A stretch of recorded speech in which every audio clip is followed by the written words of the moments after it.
We're going to head outside now. We're going to start walking with Chris. I'll be in the back. Yeah.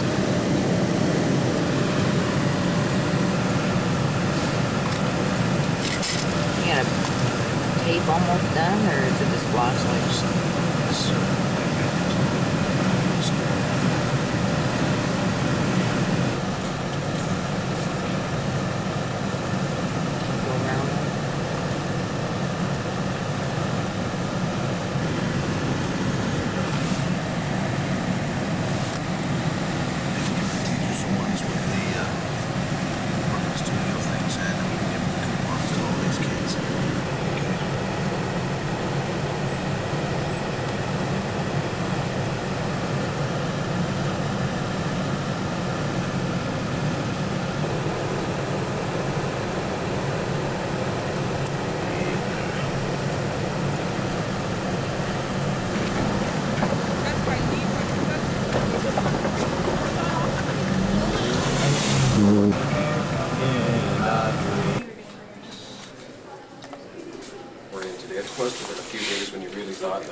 Finishing the planned journey, and you've got the additional trip tacked on.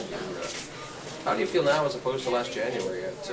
You're starting in really cold weather, and here you got a pretty cool day as well. But tired, but like it's been a very fun trip. I've been right across Canada so far. We've hit a lot of schools, a lot of cities and towns, and we've got everybody aware about orientation donation. That's what we're there for. That was the bottom line of my talk. What's up? Yeah, are you trying to get by, bud? Okay, well, don't dippy dancing in the back there.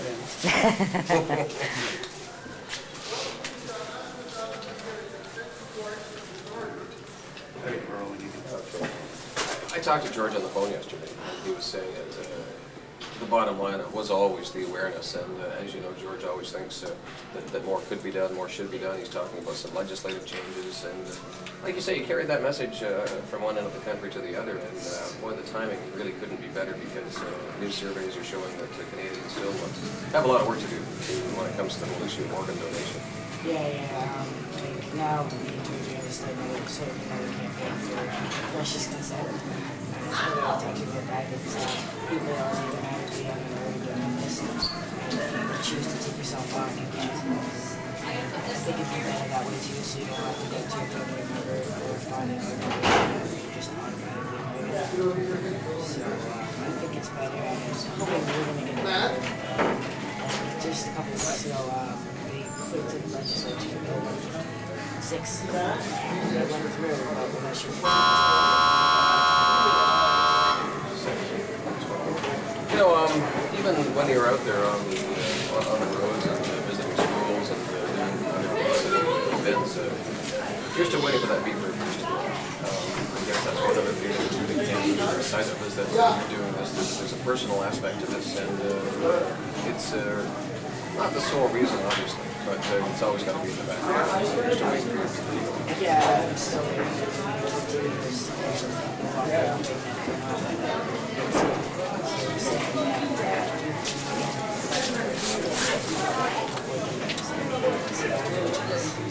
What, as you say, we kind of plan to wrap this thing up by the end of this week. We have another little wrinkle came up, and you're going to get a little bit of next year's journey. So what's going on with that on there? Well, Friday we're actually done. Sunday we're going to Phoenix.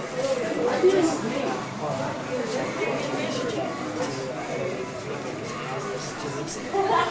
And if you don't come to me, then you're not sure what's going to One final question, what lies ahead for you? Not all of us can even imagine trying to take a whole year out of our lives and maintain, you know, things like contacts with family and school and things like that. So what lies ahead for 2005 for you? Sure. Well, I'm going to go back to school.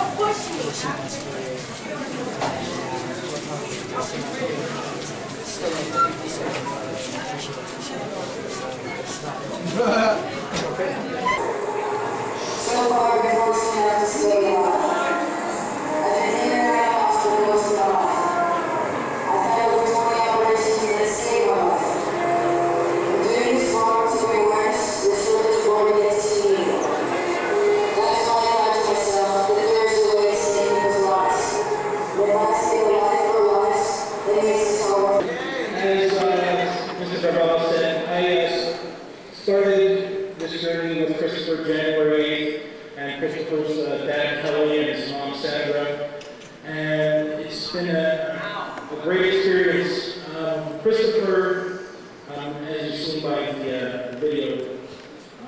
personifies courage and strength, and he's just an amazing young man who inspires me to do this story and to try and get his message out to as many people as possible after his vlog is done through the documentary. Kristopher, as you know, as you've heard, is waiting for a liver transplant, has been waiting his whole life.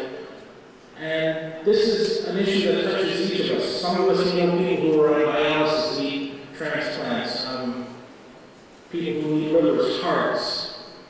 And we can all make a difference by being aware and making our families aware of our wishes to be organ donors and to just spread the word that this is an important issue. So with that, I'd like to introduce you to a true Canadian hero, Kristopher Knowles.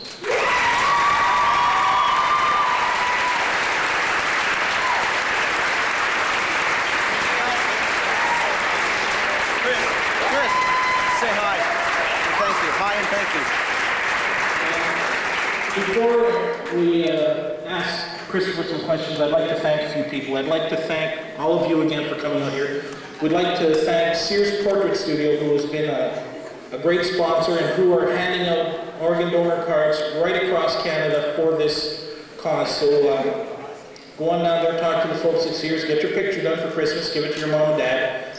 And we'd like to thank the City of Guelph and the Guelph Police Services, who I see are here. I'm not sure if you were supposed to escort us or no. Okay, Glenn, thanks. But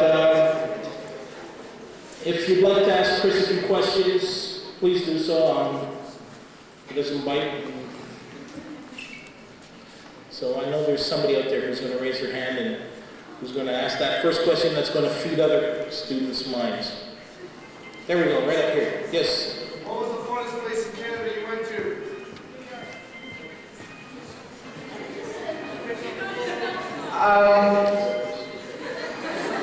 The best part was actually just doing it and meeting people like you, and just doing it has been a big experience.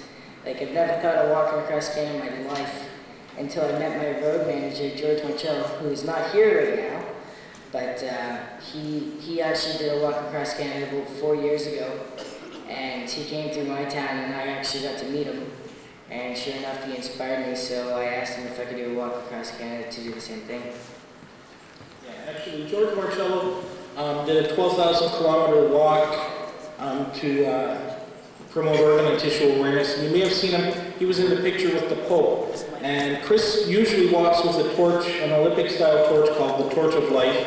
And it was blessed by the torch, by the Pope, and he proclaimed that organ and tissue donation is a genuine act of love and encouraged everyone to become organ donors. And George is sick today, so he couldn't be here, and our wishes go out to him, our best wishes. So if anyone else has a question, please, right here in front. Do you know how many people in Canada are actually organ donors? Like, do you know how many people sign those cards? I believe Canada has one of the lowest rates. It's about 13%. I'm not sure what the numbers of that are. We have approximately 4,000 people that are waiting for organ donors. If you put in people that are waiting for things like corneas, valves, skin grafts, the number goes up.